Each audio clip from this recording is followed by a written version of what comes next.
Hey everybody, welcome to Sew with Joe. Today we're picking up where we left off last time, putting an Amsterdam patch over a little hole in my 20-plus-year-old jeans.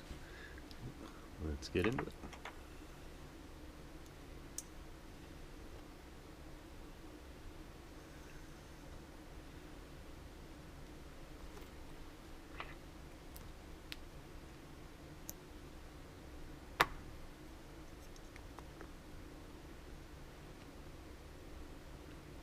So last time we were talking about humpback whales making a comeback off of the US coast.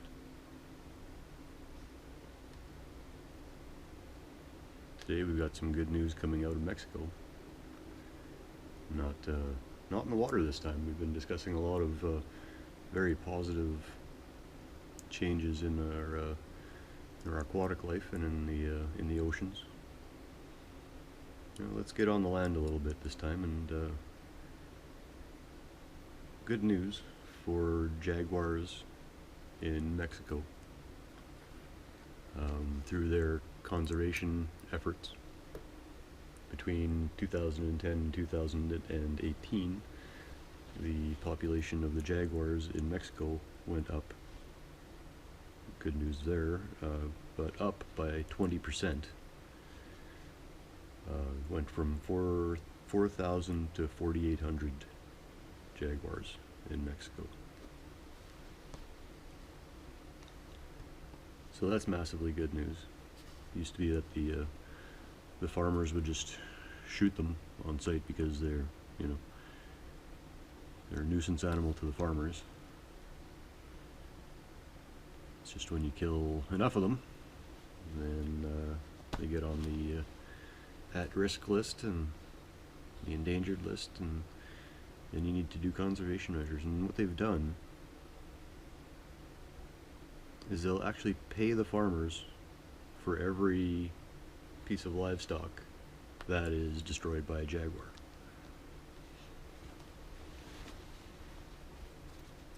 So then the farmers aren't just going out and blasting them away and hiding it. They'll actually document everything.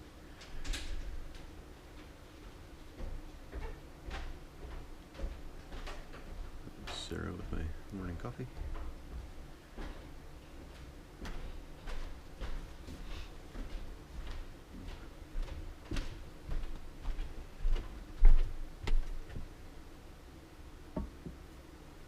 Awesome.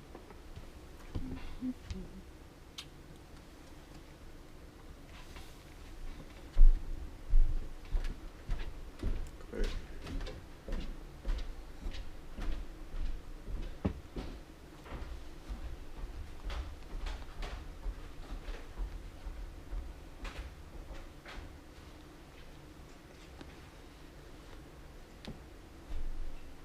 We've also started setting aside land for conservation areas for the Jaguars. They have one wildlife refuge there. I think they said it was 700, between 700 and 800,000 hectares.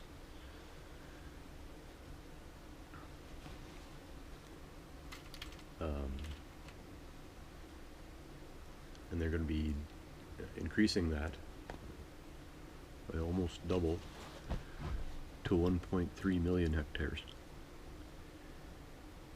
And most of that is to continue the effort to save the Jaguars. So that's really, really awesome news.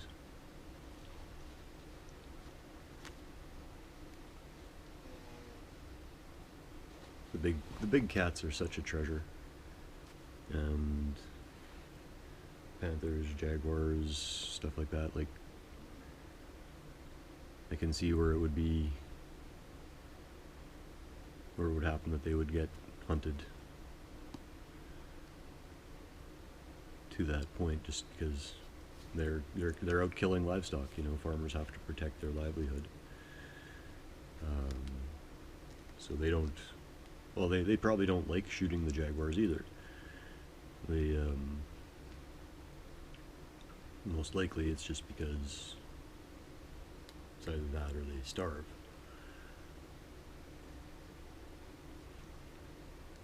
So, like I mentioned, the government in Mexico pays for any livestock that are destroyed by the Jaguars, and that's really cool.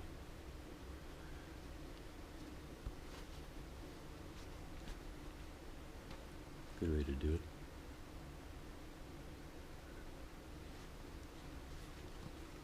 There were a few other things that they had done as well. I can't remember, but that was the biggest thing that I remembered, is that they'll actually compensate the farmers. So like out here, if I don't think there's a big problem with coyotes and wolves as much anymore. But out here, yeah, if you had a nuisance coyote or wolf, you just shoot it. You know, fox is getting in the hen house, you got to take care of it.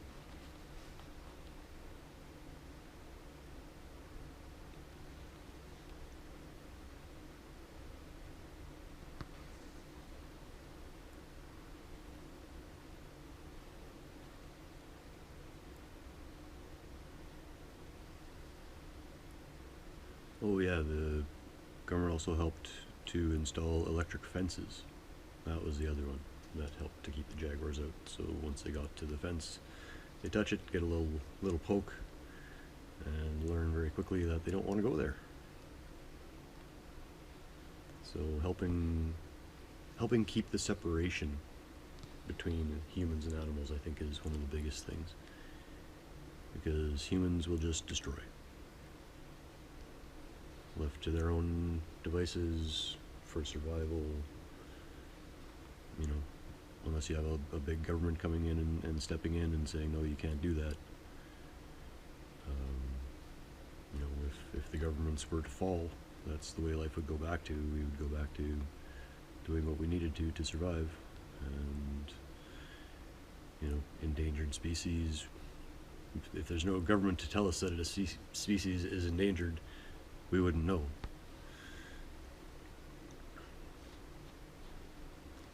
You know, that's the thing, everybody craps on our ancestors for wasting resources.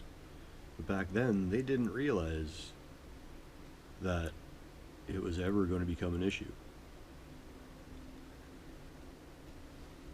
When they were building hydroelectric dams in northern Canada in the 60s, 50s, 60s, and 70s, I've seen the pictures. They would take sturgeon from the river, and because they were so plentiful, they would stack them up on the shore like cordwood, and they would use them to burn in their boilers to heat. Because sturgeon, very rich fatty fish, huge fish, tons of them, literally tons of them back then. And then, you know, all this time later, now there are so few sturgeon that you're not even allowed to keep one in most situations. I think now the limit is one. But it all depends on where you are, and the Aboriginals in Canada have the right to fish and hunt as they please, so we can't really control how many they harvest. So the legal limit for people buying licenses is, I think, 1 or 0. I haven't looked into that in a while, actually. I should see what's going on locally, maybe.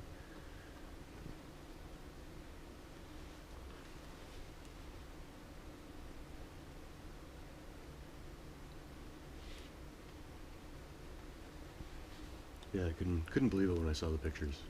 It's just piles of sturgeon on the shore, waiting to be thrown into a burner or boiler.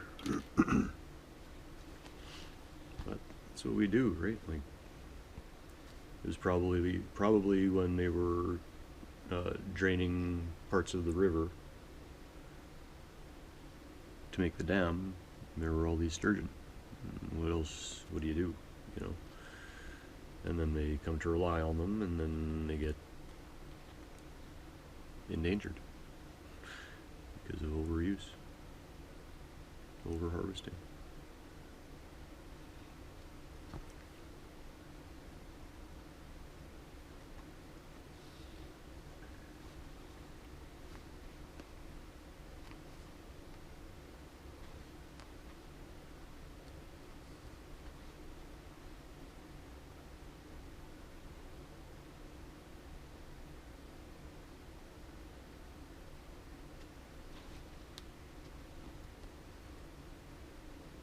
I'm pretty sure the sturgeon are coming back though. You see more and more pictures these days of guys pulling monster sturgeon out and releasing them for the most part. I think once they're a certain size you have to release them too, but I don't know. I shouldn't say things that I don't know for sure.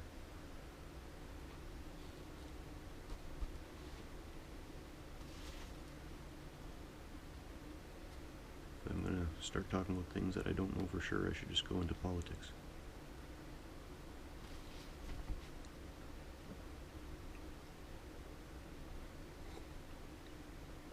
That is one thing I don't want to discuss on this channel.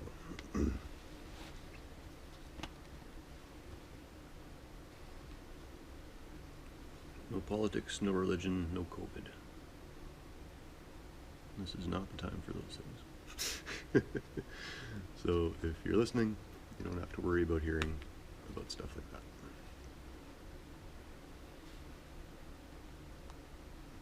This is positive world news.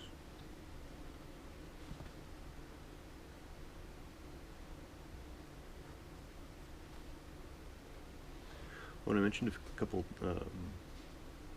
episode or two ago that there's a U.S. texting crisis line, like a suicide texting line now, we also have that in Canada. Or I should say that also exists in Canada. And the what you do for the Canada text line is you text the word home, H-O-M-E, to the number 686868.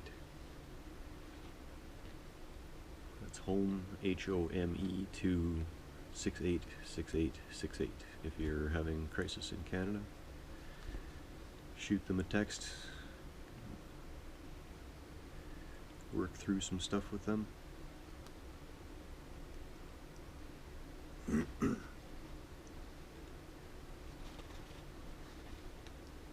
If you know what the numbers are in different countries, let me know.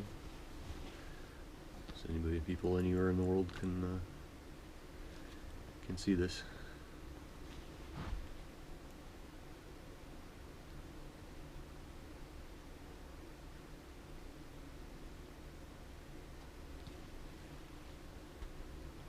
And everybody needs someone to talk to sometimes.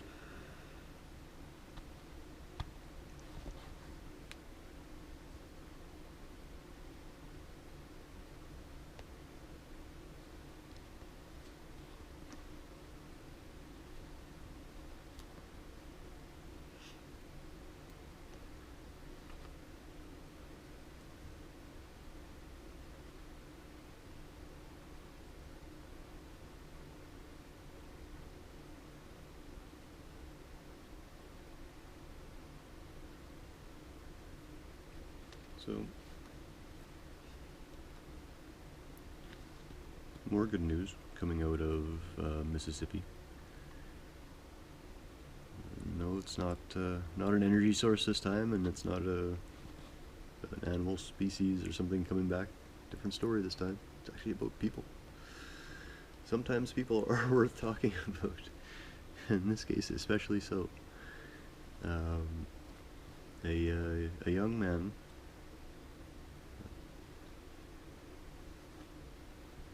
13-year-old boy, and I don't know. Yeah, boy. 13.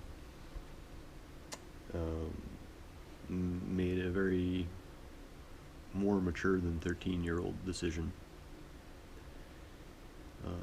as he was faced with a very adult situation.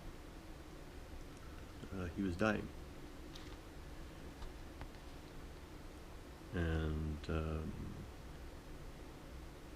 ended up he qualified for the Make-A-Wish Foundation program. So he got his wish. And what he wished for was that the Make-A-Wish Foundation would fund 1 day a month for a year. So 12 days where they would feed 80 homeless people in his local area. So rather than, I want to go to Disneyland, I want to meet Justin Bieber, I want a PlayStation 12 or wherever they're at with the PlayStations these days. No, I want to feed homeless people in my area. That gives me hope for the human race.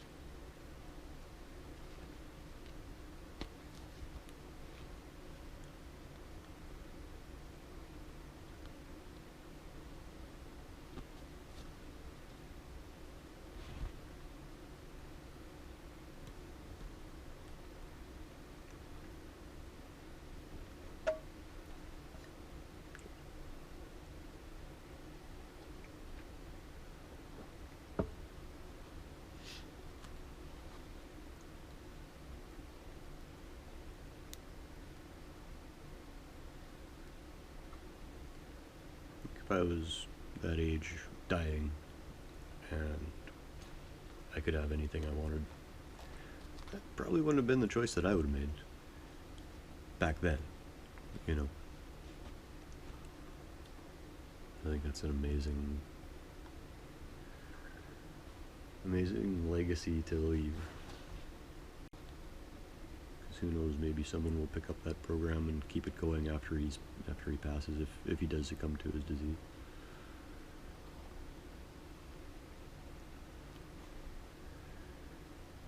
Could be the start of something big for a long time. You plant the seed.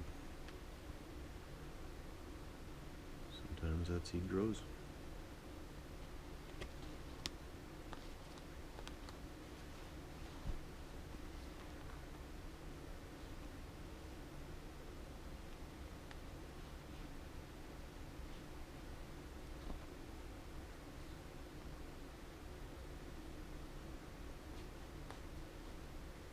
Speaking of growing seeds,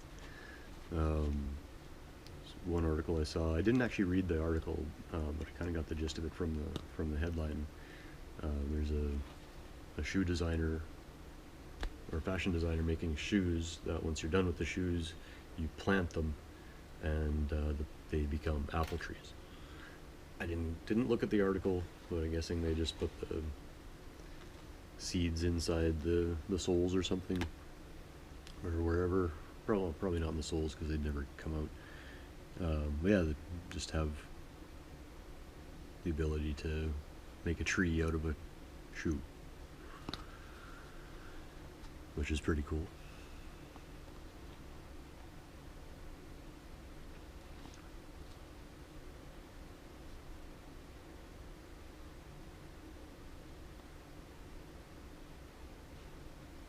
And I didn't get into details of materials and biodegradability and all this stuff, so don't. If you're interested in it, Google it. I didn't take the time to read the article. Just caught my eye for a second and reminded me of it when we talked about planting seeds.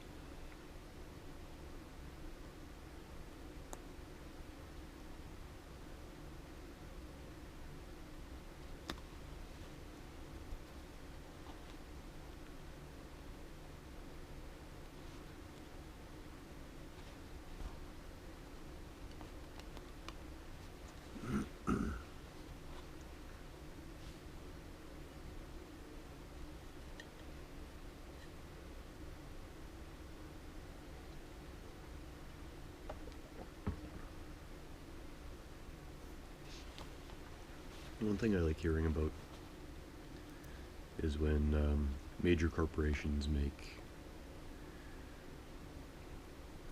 conscientious decisions. And in this case, I'm talking about the Michelin tire company, and Michelin Man. Good old Michelin Man. What they're doing now is they're making an airless tire. Now, this isn't what makes it environmentally friendly, but it is interesting. It's an airless tire, so basically it has, instead of air, it has like rubber webbing that is structural.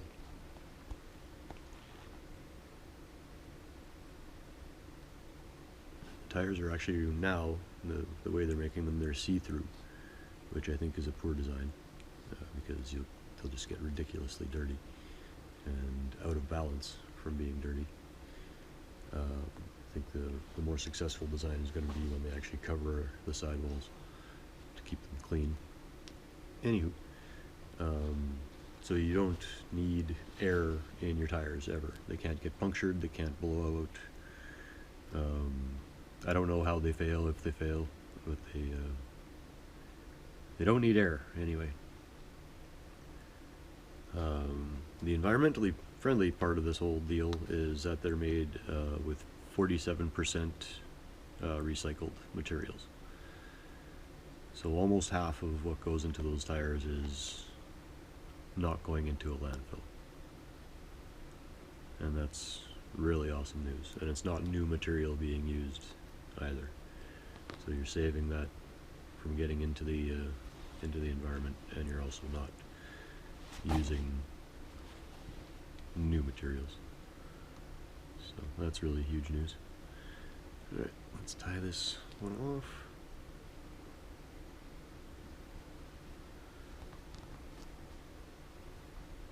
Oops, I didn't leave myself quite enough thread. Silly me. I always go that one stitch too far, and then I can't come back and get through the same hole. Nope. Oh, I got a couple little knots in there. Should be good.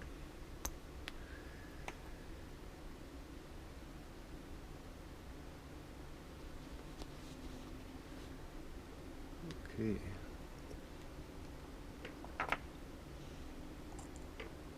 So I think we'll call that it for today.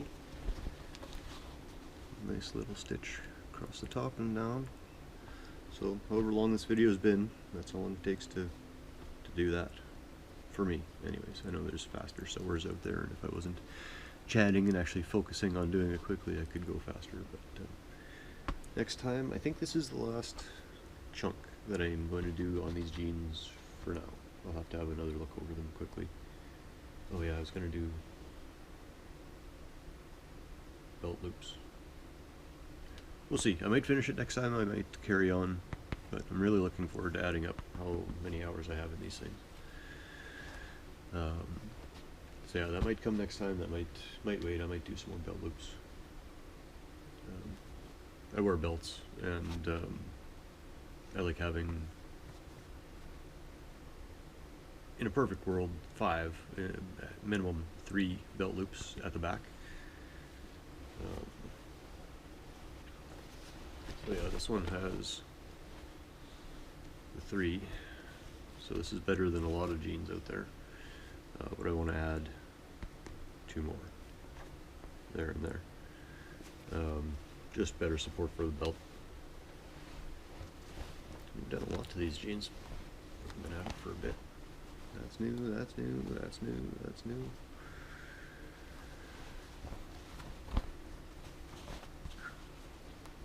Yeah, thanks very much for joining me.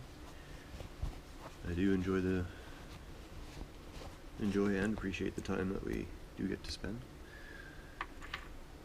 And yeah, if you got good world news, let me know. If you got anything you want to say about what we would talk about, shoot a comment. Like James May always says, like, comment, subscribe. Well, I think everybody on YouTube says that, but I like the way he says it because it's always just like, comment, subscribe. Except his enunciation is better than mine. That's why he's a television presenter. Yeah, so awesome. Amsterdam patch. Went there in 2012, finally putting it on something. Oh, yeah, I never realized, I didn't think of that till just now. This patch is, I've had for almost 10 years.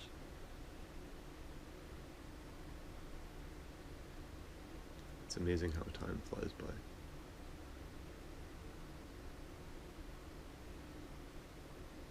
Yeah, wow. Anyway, thanks again for joining me. Coffee. Decaf. Until next time, keep chilling. Don't forget your cookie.